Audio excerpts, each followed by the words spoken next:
మిమ్మల్నే ఆగండి, ఏంటి బిజినెస్ స్టార్ట్ చేయాలని ఎప్పటినుంచో అనుకుంటున్నారా? కానీ ఎంత ఇన్వెస్ట్‌మెంట్ అవుతుందో అని ఆలోచిస్తూ ఉండిపోయారా? తక్కువ ఇన్వెస్ట్‌మెంట్‌తో మీరు ఎంత అనుకుంటే అంతలో మన దగ్గర నుంచి సెట్ వైస్‌గా శారీస్ తీసుకెళ్ళండి. ఒక్కసారి ఇంటి నుంచే ఒక్కసారి సేల్ చేసి చూడండి. మీకే అర్థమవుతుంది. చిన్న ఇన్వెస్ట్‌మెంట్ పెట్టినా కానీ మన దగ్గర ఉండే కలెక్షన్ బావుంటాయి కాబట్టి మీరు మంచి మార్జిన్‌తో రీసేల్ చేసుకోవచ్చు. అదే అమౌంట్‌ని అలా తిరిగి బిజినెస్ స్టార్ట్ చేశారంటే ఇమ్మీడియేట్‌గా గ్రో అయిపోతారు. సో, కలెక్షన్ జస్ట్ మీకొక ఐడియా కోసం చూపిస్తూ ఉంటాను నేను. చూడండి, peach colour both the sides contrast borders వచ్చాయి. బోర్డర్స్‌లో కూడా అంతా వీవింగ్ వచ్చేసింది. బాడీ పార్ట్‌లో కూడా టెంపుల్ స్టైల్ వీవింగ్ అనమాట. భలే ఉంది కదా!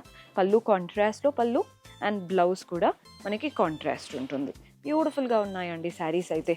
ఇందులో కలర్ ఆప్షన్స్ కూడా చూపిస్తాను. పింక్ కలర్ సేమ్ మనకి ఇక్కడ ఎలా అయితే వస్తుందో అలాగే ఉంటాయి. జస్ట్ మీకు ఒక ఐడియా కోసం చూపిస్తున్నాను. బ్లూ షేడ్‌లో వచ్చేసింది. కలర్స్ అయితే హైలైట్ ఉన్నాయి. ఏవైనా సెట్ వైస్‌గా తీసుకోవాలి. సెట్ టు సెట్ తీసుకొని చక్కగా రీసేల్ చేసుకోవచ్చు. అందుకే చెప్తున్నాను, మీరెంత ఇన్వెస్ట్‌మెంట్‌లో అనుకుంటే అంత ప్యాటర్న్స్ మన దగ్గర ఉంటాయి. Do visit our Neelakamal creations.